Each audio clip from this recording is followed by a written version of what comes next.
The number of quarantine facilities has been reduced from 12 to 6. Besides, some of these are actually schools. Ang difference doon sa dati, and of course, ang number of beds nito ay nasa 1,100 pa. Most of them kasi ay mga eskwelahan yung ginamit namin noon, no, lalo na nung Delta surge. So, there is a word na magbabalik na po ang mga bata para for face-to-face classes. On that note, It's a word na magbabalik na po ang mga bata para for face-to-face classes. On that note, there will be enough manpower and equipment available if COVID-19 cases increase. Meron na po kami nakaprepare na schedules ng duty na anytime pwedeng i-activate. Ang dami po naming high flow machines and ventilators na nagamit noon. Meanwhile, e-consultation in Muntinlupa City has stopped with patients preferring to go directly to hospitals. It will resume in case of another surge. The city also has a mega quarantine facility available despite its low number of patients currently being admitted. We have our standby isolation facility. This is 144 beds. This is run by the LGU.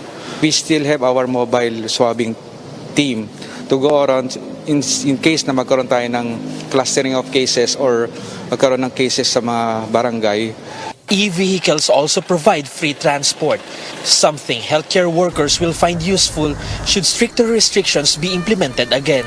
Our local government provides free transport for our healthcare workers. Din sa mga maliliit na mga iskinita, we have our e-trikes. The health department recorded about 40 million individuals who had their booster shots. That's far from about 70 million people with complete first and second doses against the virus. The government has already decentralized the vaccination system to malls, fast food chains and local government facilities to protect more people against the virus and make inoculation more accessible to the public.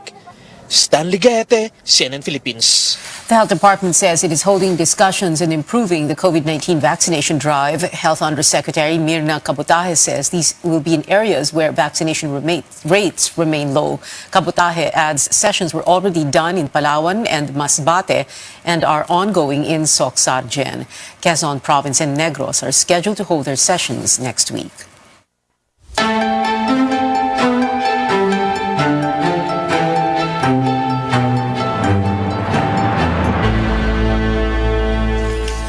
The Duterte administration is now working to turn over pandemic-related reports to the team of President-elect Bongbong Marcos. No formal talks yet between the outgoing and incoming administrations, but Presidential Advisor for COVID-19 response Vince Dizon says they are preparing documents that could be of use to the new officials. Ang DOH ang magiging lead agency para sa transition ng COVID response at nasa bagong administrasyon kung ano ang gagawin nilang approach. Ang gagawin lang namin ngayon ay hinahanda namin at dinodocument natin lahat ng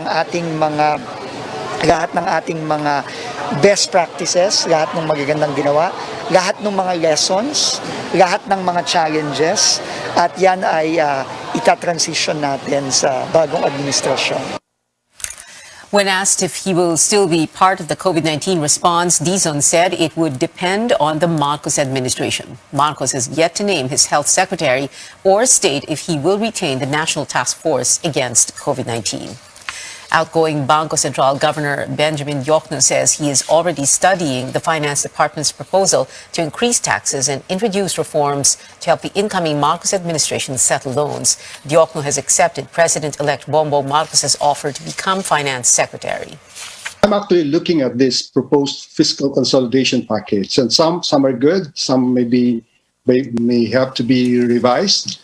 But to me, I think we should focus on number one, on the tax administration. Number two, focus on growing the economy. You know, when you grow the economy, you generate more revenues because revenues are elastic to the growth of the economy.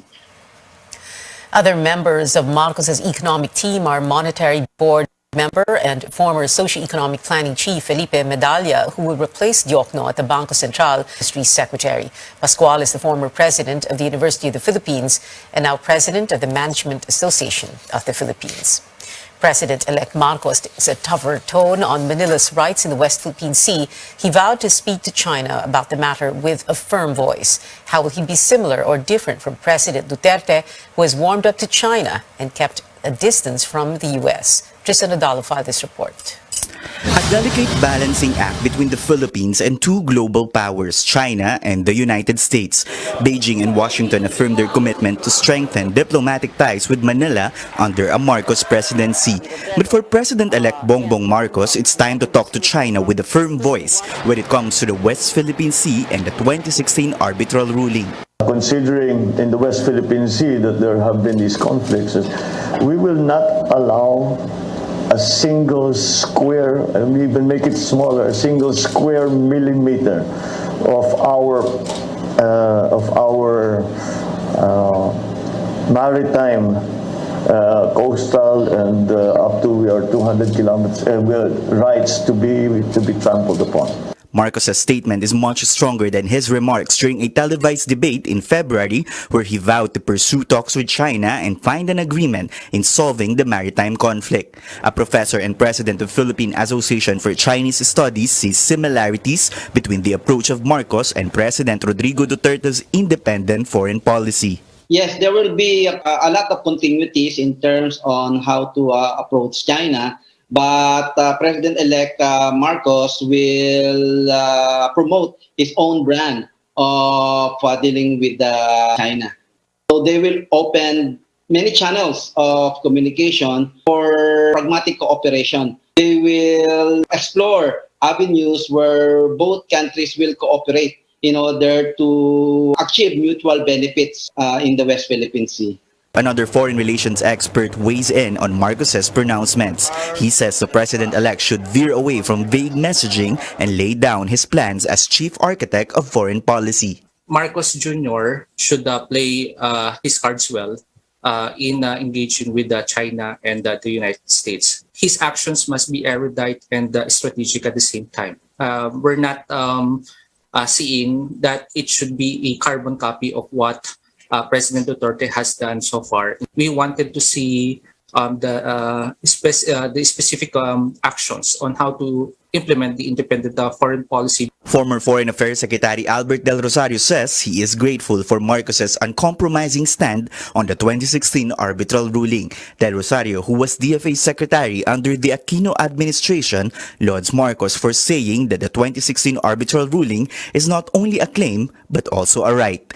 Del Rosario says that while Marcos is off to a good start in dealing with the West Philippine Sea dispute, he says that Marcos should continue raising the arbitral ruling in the United Nations General Assembly, consolidate the support of allied nations, and make sure that we will have a credible defense system to further protect our territory.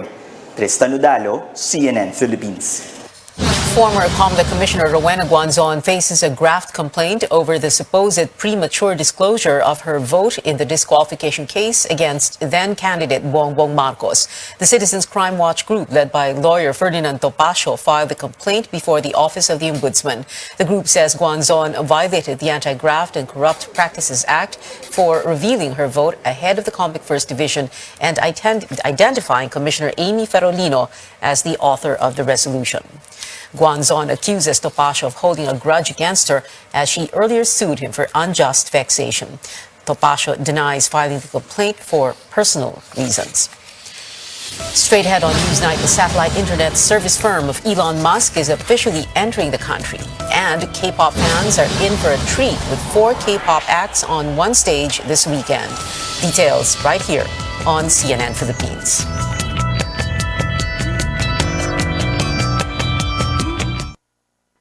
Mas pinalawak, mas pinalakas. RPN sa iba't ibang mga lalawigan.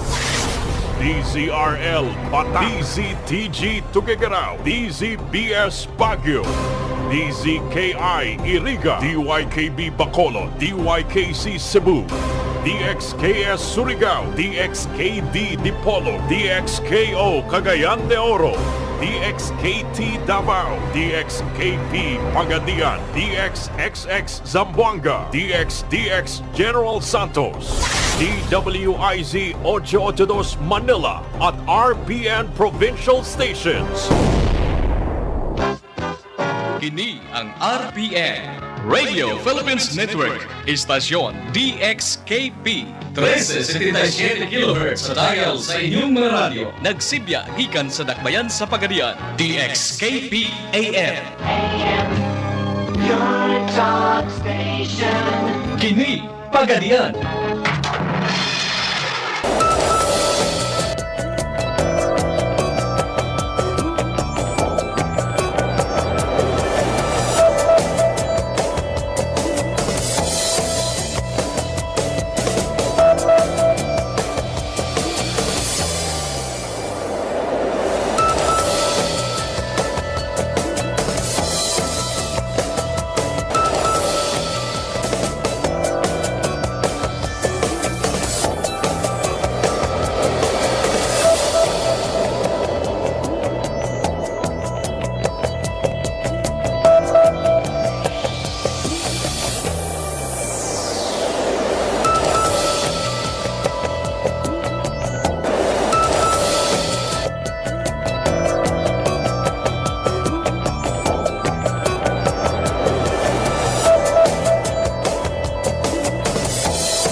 Welcome back to News 9. Bombings rocked two areas in central Mindanao. The police have formed a special investigation task group for the blast that injured one person in South Cotabato, while authorities confirmed that the incident was almost simultaneous with another bomb attack in Sultan Kudarat. As George Cahilas tells us, the military sees an ISIS-linked group as behind the bombings. A bus explosion caught on CCTV rocked Coronadal City, South Cotabato on Thursday noon, injuring one person and causing fear among its residents. Initial report says the bomb was inside an unattended bag left on the bus. Some 30 kilometers away from Coronadal blast site, another explosion occurred almost simultaneously in Tacurong City. Synchronized, cellphone initiated. Sabay-sabay, 12:30 pareho. The military identified the members of Daule Islamia as the perpetrators of the bombings. Their possible motives: extortion and diversionary tactic. Authorities have been conducting operations against the group that killed some of its members and injuring its leader, Abu Turaife. Nagkaroon tayo ng aerial bombing, sir, somewhere in Maguindanao 2 to 3 days ago, which meron silang na-incurred na mga casualties, to include yung leadership nila. They are diverting our focus military operation through this action para inisip nila na mag-shift tayo ng focus. While the Daule Islamia in Central Mindanao is believed to be losing membership, Philippine Institute for Peace, Violence and Terrorism Research Chairperson Romel Banlawi says the group is still capable of launching violent attacks. Mainam na nga na ganyan dahil hindi nagkaroon ng mass casualties yung kanilang violent activities, pero hindi ibig sabihin ay magiging kampante na tayo, magpatuloy tayo sa pagmamatyag sa kanilang galaw dahil meron pa rin silang intention talaga na ma-revitalize yung kanilang grupo. Sa ngayon, they are tremendously down, but they are not yet totally out. Authorities are still identifying the suspects behind the attacks. They vowed to ensure that a similar or more destructive episode won't happen again in the area. George Cahiles, CNN Philippines. Police are investigating the reported bomb threats in 4 areas in Cebu City. Circulating text messages reached government employees Thursday that bombs were planted at City Hall, the Hall of Justice at the North Reclamation Area, Carbona Public Market, and along the Cebu-Cordova Link Expressway. Authorities did not find any bombs in these areas. The bomb scare happened about the same time explosions were reported in Mindanao. Police say they are coordinating with the anti-cybercrime unit to find out who was behind the text messages. Acting Cebu City Mayor Don Ontiveros called for a meeting with police station commanders and ordered strict monitoring of people arriving from other provinces. In other news, the Senate Blue Ribbon Committee's report on the Farmally controversy appears to be in limbo. Chairman Richard Gordon says it still lacks 2 signatures from members. That has been the case since February. Only 7 regular members have signed the report when it needs the majority or 9 members to send it to the plenary for approval. In a text message to CNN Philippines, Gordon said he will try to sponsor it at the plenary on Monday. When asked if he's expecting 2 other colleagues to sign the report, Gordon said, quote, "Hope for the best," unquote. After 18 committee hearings, Gordon recommends charges against President Duterte, Health Secretary Francisco Duque, and other government officials and personalities over anomalies in supply deals cornered by Farmally Pharmaceutical at the height of the pandemic. The report is now in limbo with only 3 session days left in the 18th Congress. Senate President Tito Soto adds 2 Farmally executives detained at the Pasay City Jail are also set to be released after a session adjourns on June 3rd. News overseas now. The small community of Uvalde in the U.S. state of Texas is still suffering from the deadly shooting that took away over a dozen lives. Chris Nguyen reports authorities are trying to determine why no one confronted the gunman before he entered the scene. This is the agony of parents waiting outside of Robb Elementary, pleading for police to go inside as authorities say a gunman barricaded himself inside of the school Tuesday. He walked in unobstructed initially. So from the grandmother's house to the bar ditch to the school, into the school, he was not confronted by anybody. Inside, nearly an hour of sheer terror as students and staff hid. We were all hiding behind a stage in the cafeteria when it happened. The gunman shot and killed 19 students and 2 teachers in a single 4th grade class. Among the victims, 10-year-old Amarie Jo Garza, whose father said she was trying to call for help when she was shot. I just want people to know that she just died trying to save her classmates. She just wanted to save everyone.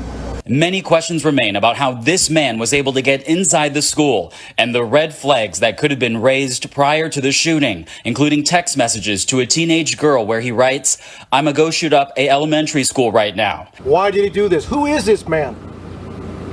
The suspect. We're going to find out. Meanwhile, outside the school, a growing memorial as Uvalde tries to heal from the pain.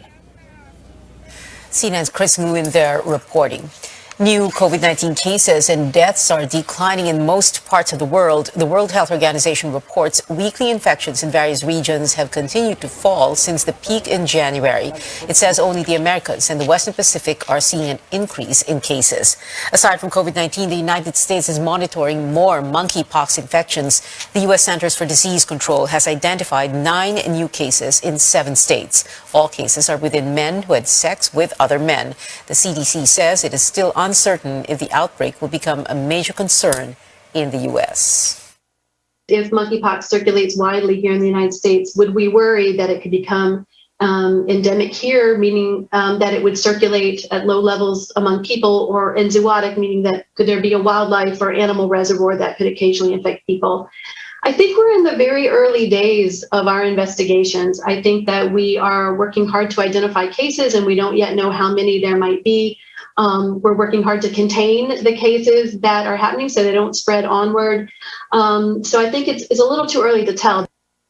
Here at home, health officials are conducting internal talks for the possible acquisition of antivirals. They're also exploring sources of monkeypox vaccines. The satellite internet service firm of American tech billionaire Elon Musk is officially entering the country. The National Telecommunications Commission has approved the registration of Starlink Internet Services Philippines, a subsidiary of SpaceX. Starlink can now build and operate broadband facilities to offer internet services. Regulators issued the license just 30 minutes after Starlink submitted its application. The Philippines will be the first Southeast Asian country where Starlink would offer its services with download speeds of 100 to 200 megabits per second. More stories ahead. An NBA team has secured a ticket to the finals, and fans will get to see some of their favorite K-pop idols here in Manila very soon. Stay tuned to CNN Philippines.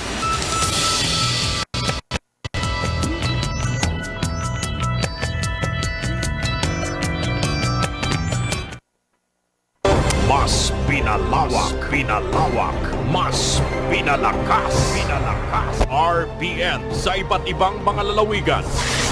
DZRL Bataan, DZTG Tuguegarao, DZBS Baguio, DZKI Iriga, DYKB Bacolod, DYKC Cebu, DXKS Surigao, DXKD Dipolo, DXKO Cagayan de Oro, DXKT Davao, DXKP Pagadian, DXXX Zamboanga, DXDX General Santos, DWIZ 882 Manila at RPN Provincial Stations. Kini ang RPN Radio Philippines Network, istasyon DXKP 1377 kHz sa dial sa inyong mga radyo. Nagsibya gikan sa dakbayan sa Pagadian, DXKP AM. Your talk station. Kini Pagadian.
You're watching Newsnight on CNN Philippines. Finals bound in the NBA for the sixth time in the last 8 seasons are the Golden State Warriors. Golden State beat the Dallas Mavericks in Game 5, 120-110. Klay Thompson scored 32 points for the Warriors. Stephen Curry went home with another victory, taking the first Magic Johnson Western Conference Finals MVP award. To face the Warriors for the championship are either the Boston Celtics or the Miami Heat. The Celtics lead the Eastern Conference Finals 3-2. The sixth match is set tomorrow, 8:30 a.m. Philippine time. K-pop news now. BTS is going from the stage to the White House. The award-winning group will meet with U.S. President Joe Biden next Tuesday to address anti-Asian discrimination and discuss Asian representation. President Biden says he's committed to change, signing into law last May an act giving police resources to investigate hate crimes. For fans of 17, the boy group dropped a new music video and album today. Face the Sun, the K-pop artist's fourth record, is out. And so is the video for its upbeat title track, Hot. Let's take a look.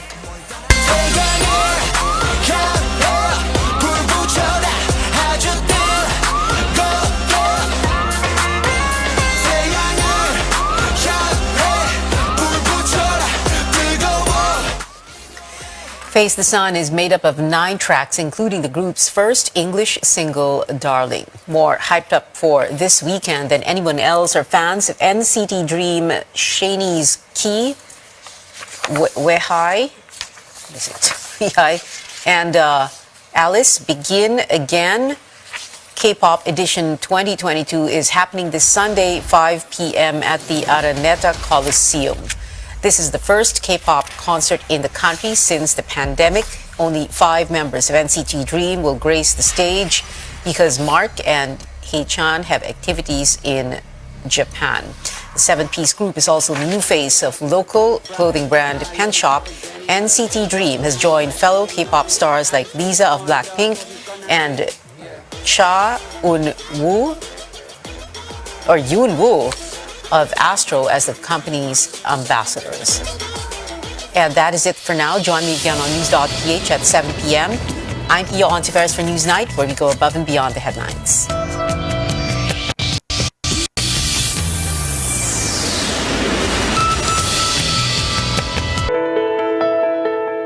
Sedentary living due to pandemic restrictions is leading to lifestyle diseases. For instance, people working from home are becoming less physically active and binging more on snacks that are higher in salt, fat, and unwanted sugar. One common condition resulting from these behaviors is hypertension, and one of the most dangerous and also one of the conditions. That is why it's called the silent killer, but it doesn't have to be. I'm Dr. Freddy Gomez, and we'll bring you the knowledge and care you need, especially in this time of COVID-19. You're watching MedTalk Health Talk on CNN Philippines.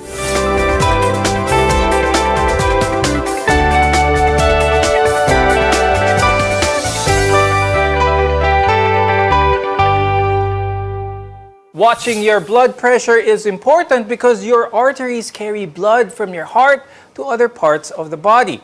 Our guests today will talk about this topic and share their knowledge.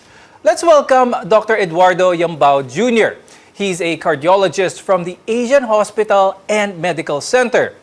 Also with us is Dr. Romel Punongbayan, who is an internal medicine and hypertension specialist from the Medical City Clark and Bulacan Medical Center. Most of the time, hypertension has no obvious symptoms to indicate that something is wrong. One thing you can do to protect yourself is by checking your blood pressure. In a blood pressure reading, there are 2 numbers, itong systolic and the diastolic. I'll start the conversation with Doc Ome. Please explain what this means and ano ba yung normal BP range na dapat makita natin? The normal BP that we have to really attain is 120/80 and below. However, the technique of taking your blood pressure is really crucial. So if you do your blood pressure taking in a public place, probably you can have an inaccurate blood pressure reading. But in general, we have to really make sure that we are taking the blood pressure the right. So it has to be quiet, you have to be seated comfortably with your back support, your feet are flat on the floor, and your measuring device, it should be in the level of your heart. So however, most of the cases, I'm seeing a lot of technical errors. So it's really very crucial to take your blood pressure properly. Now, a hypertensive crisis means that there's a severe increase in blood pressure, and one of the risk factors for this is a stroke. When this happens, the heart may not be able to pump blood properly. Dr. Ed, if one notices a spike in their BP, biglang pagtaas, what should their initial reaction be? When there is a sudden spike in blood pressure, they should first check, number one, if they are into certain stressors which could cause elevated blood pressure. This would include probably they are in certain activities like exercise, or they're really shouty or laughter, or they may have a recent intake of food that may elevate your blood pressure, like salty food or foods high in fat or caffeinated drinks. After ruling this out, they have to also make sure that they properly took their medications. But if the blood pressure is still on the high side, then they might need to immediately consult with their attending doctor, or if it doesn't really go down, they should go to the emergency room. Now, hypertension is one of the leading causes of illness and of premature death here in the Philippines. The usual suspects that may cause this are the food we eat. In the Philippines, we love to eat fatty and oily food such as adobo and sisig, which can contribute to an increase in someone's blood pressure. Dr. Ome, aside from a person's diet, what are some of the risk factors for hypertension? Actually, the more common really risk factor for hypertension is number one, genetics. Then the more popular ones are alcohol intake, smoking, being sedentary or doesn't have any physical activity. Even obesity and diabetes mellitus are the more common risk factors for hypertension. We already know that smoking is bad for our lungs, but it also increases our risk for heart disease as well as hypertension. Dr. Ed, explain naman natin yun. How does this happen naman? Why is smoking always the culprit sa lahat ng mga masamang bagay sa katawan? Nicotine in the cigarette can cause the blood vessels or the tubes that carries blood in the body to weaken, or they become narrow also. The nicotine also leads to faster heartbeat, and this all leads to an elevated blood pressure. That's why if we will quit smoking, the blood vessels will improve, the blood pressure decreases, and the risk for heart disease or heart attack will also decrease. Now, aside from smoking, drinking too much alcohol can also increase our blood pressure to unhealthy levels. Having more than 3 drinks temporarily increases the blood pressure, but repeated binge drinking can lead to long-term increases. How does alcohol affect someone's blood pressure? When a person drinks alcohol, so usually the heart rate increases because it excites our body.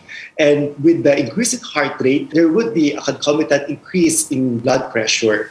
And if there would be a constant exposure to this increase in heart rate, then patient would eventually have long-term hypertension and would not just be a situational increase in blood pressure. Earlier, you mentioned that one of the really significant factors sa hypertension ay ang genetics or napagmamanahan nito. Now, if someone has a strong familial line of hypertensive parents, grandparents, whatnot, what can they do about this? Since the genes are unmodifiable, so we cannot modify the genes, what we can do is just to delay the onset of your hypertension. So there have been a lot of genes related to hypertension, and definitely 30 to 60% of hypertensives are still the hereditary ones, the inherited ones. We call it the primary or the essential hypertension. So technically, what we can do is just to delay by modifying our lifestyle.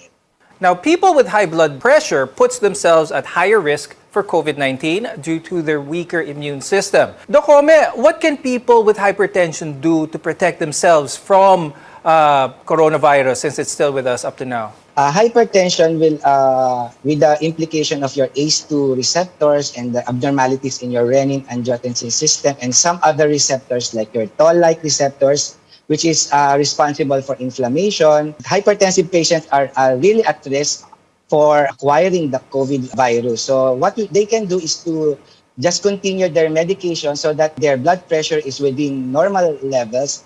Probably it will lower the risk for them to acquire the infection. Doc Ome, as a follow-up to that, with regards to vaccinations, there's been a lot of conflict, especially when it comes to the vaccination sites. Hindi pumapasa yung mga hypertensives dahil mataas ang BP nila, either hindi nila nakukuha yung booster nila or vaccination nila. What is the current guidelines now? Ano bang dapat alalahanin ng mga hypertensives whenever they get their vaccine or their booster? They have been instructed to continue their hypertension medications before going to the vaccination site because, Filipinos are really needle phobic. So when they go to a vaccination place, there's an increased stress. So the tendency is for them to elevate their blood pressure. So the better thing to do is before going to the vaccination site, make sure that you take your regular antihypertensive medication. Now, when left undetected, hypertension can cause a number of problems. When we return, we'll talk about the complications of hypertension. We're your connection to healthcare. You're watching Med Talk Health Talk.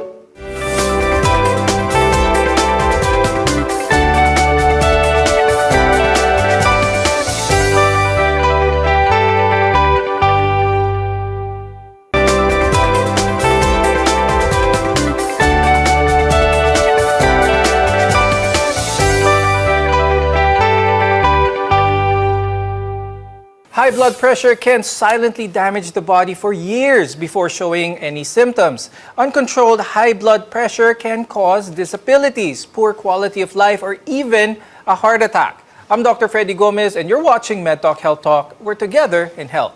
The excessive pressure on your artery walls caused by high blood pressure can damage your blood vessels as well as other organs. Now, the higher the blood pressure and the longer it goes uncontrolled, the greater the damage here. Now, Dr. Ed, what are the most common complications that are caused by consistently elevated, uncontrolled high blood pressure? There are a lot of complications from uncontrolled high blood pressure. This includes heart attack or stroke, heart failure or inability of the heart to adequately supply oxygen throughout the body. Aneurysm can also arise, which means there is weakening and bulging in the walls of the blood vessels. Patients can also have eye problems like blurring of vision, bleeding in the eyes, or double vision. And long-term, uncontrolled high blood pressure can eventually also damage the kidneys. Healthy arteries are flexible, they're strong, they're elastic, and their inner lining is smooth so that blood flows freely to supply vital organs and tissues with nutrients as well as oxygen. Now, hypertension gradually increases the pressure of blood flowing through those arteries. Dr. Ed, when it comes to our arteries, a lot of our viewers are familiar with cholesterol and its effects on the heart. What is the relation with this with elevated high blood pressure? If there is elevated high blood pressure, the arteries in the heart and the rest of the body becomes less elastic. And when they become less elastic, they cannot function well, which is they cannot supply the adequate oxygen and nutrients. Because of this, heart disease can eventually happen. That's why in prolonged and uncontrolled hypertension, patient can have heart failure, or they could also have ischemic heart disease, or the heart muscle not having adequate oxygen, or eventually they could have heart enlargement. And they would feel shortness of breath, they could experience chest pain, or they get tired easily when this happens. Now, elevated blood pressure, as explained, can cause many heart problems such as coronary artery disease, enlarged left heart, as well as heart failure, as Dr. Ed mentioned. But Dr. Ed, nowadays we associate all of these elevated blood pressure with a certain body type, with diet, too much cholesterol in the diet, too much unhealthy eating or whatnot. But is that the case nowadays? Meron bang itsura ang isang hypertensive? Or can someone look healthy outside but still be hypertensive? A person can look normal outside, like for example, being on the normal weight, a normal build, but can still be hypertensive. And because genetics, as what Dr. Punumbayan also mentioned, do play a big role in high blood pressure. This brings to the importance of having a regular follow-up and regular monitoring of blood pressure. And other factors like food, obesity could just factor in or further aggravate a person with genetically predisposed condition to develop hypertension. Now, hypertension can also damage the brain because our brain depends on a nourishing blood supply to work properly. Dr. Ome, can you talk more about high blood pressure and its relation or its risks sa ating brain? Actually, when we talk about hypertension and brain, we are talking more of the complications of hypertension, which is stroke. And it's around less than 50% of the time, hypertension is the cause of stroke. So this can lead to morbidity, like paralysis or poor quality of life, and some even die because of a certain fatal stroke due to hypertension. Kidneys filter excess fluid and waste from the blood, a process that requires healthy blood vessels. Now, high blood pressure can damage those blood vessels, as we learned earlier, in and leading towards the kidneys. Dr. Ome, explain natin yon, yung link naman with hypertension and paano na-apektuhan ng ating kidneys. Hypertensive patients has elevated sympathetic tone and endothelial dysfunction. There's also water retention and salt retention. Eventually, will destroy the blood vessels of the kidney. And this will lead, at worst, they go to dialysis. Let's talk about the eyes, because hypertension can also damage the blood vessels that supply blood to the eyes. And this can cause retinopathy, choroidopathy, or even optic neuropathies. Dr. Ome, pag-usapan naman natin yon, yung link of hypertension tsaka sa mata. Because when you are hypertensive, your blood vessels in the eyes, specifically at the retina, will have some abnormal changes. there will be thickening of your intima, and there will be increased degeneration of the hyaline of the blood vessels of your eyes. Eventually, this will lead into poor circulation, and eventually, this will even cause blindness. Okay. Now that we know what hypertension can lead to, it's important that we know how to lower it and stay healthy. Your health is our mission. This is MedTalk Health Talk.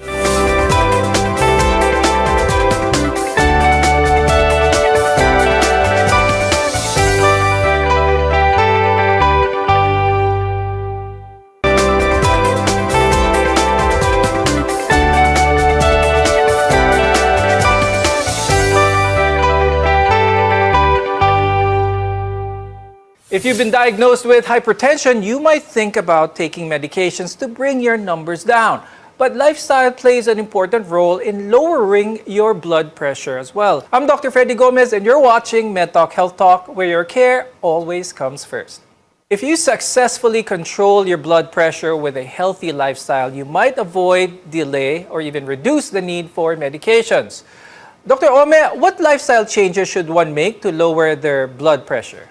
Diet and lifestyle really has a great impact on the blood pressure. So we have to have a regular exercise, not being sedentary. So at least it's more of most days of the week, at least 30 minutes moderate intensity cardio or aerobic exercise. And definitely we should have a good diet. Specifically, we call a good diet DASH diet approach to stop hypertension. This is composed of whole grains, vegetables and fruit, less of saturated fat and trans fat, high in potassium, and definitely low in sodium. This is a great way to lower your blood pressure as much as 10 millimeters mercury on your systolic blood pressure. Having high blood pressure typically shows no symptoms, which is why it is important to have yourself checked regularly by a medical expert. But home monitoring can also help you keep tabs on your blood pressure and if certain lifestyle changes are working. Now, make sure to talk to your doctor before you buy a gadget for home monitoring of your blood pressure. Dr. Ed, how can we properly check our BP at home? Let's start first with ano ba yung maganda to have at home? Anong klaseng gadget? We have electronic ones, we have the manual ones, we have the wrist ones even nowadays. What is your recommendation? For home BP monitoring, since usually it's the person himself will check his blood pressure, it is ideal that he use an electronic or digital BP monitor. It could either be a wrist digital monitor or the arm digital monitor, and make sure it's properly charged or it has an adequate battery so that it could function well. Then he should find a right place, a quiet place where he is relaxed, and then sit down and make sure that there's no tight-fitting clothes affecting the arm where the BP cuff will be placed. After which, place the arm just at the level of the heart and the blood pressure cuff above the elbow. Okay. Then the person should keep still and quiet while the machine is taking the blood pressure. Then after taking the measurement, he could take another 2 or 3 readings, then compare it. And ideally, the person should also record the blood pressure measurement so that he could show the readings to his doctor on follow-up. Now, Dr. Ome, nowadays with technology, there are a lot of gadgets that help with monitoring one's blood pressure. Even watches can do it nowadays. But how accurate are these? Are these something that gives as accurate an information as what hypertension specialists or cardiologists use in their clinic? Actually, most of the wearables, we call it the wearables, are still in the process of validation. Some of the gadgets can monitor your heart rate, can monitor the calories burned. But regarding the blood pressure, I'll still recommend those machines that has been mentioned by Dr. Ed. So these are more accurate because they are validated already. And fitness trackers are just probably an adjunct to the risk factors, like if you do exercise, how many calories do you burn, what is your target heart rate. Probably this is the practical usability of your tracker to track your physical activity and your parameters while doing some interventions to alleviate your high blood pressure. Now, this discussion was indeed very helpful. And with that, I'd like to thank cardiologist Dr. Eduardo Yambao Jr. and hypertension specialist Dr. Romel Punongbayan for sharing your expertise with all of us today. Hypertension may be the silent killer, but it can often be prevented or reduced by eating healthy, maintaining proper weight, regular exercise, and not smoking. We want to be your partner for a lifetime of good health. I'm Dr. Freddy Gomez, and this is Med Talk Health Talk on CNN Philippines. We'll see you next time.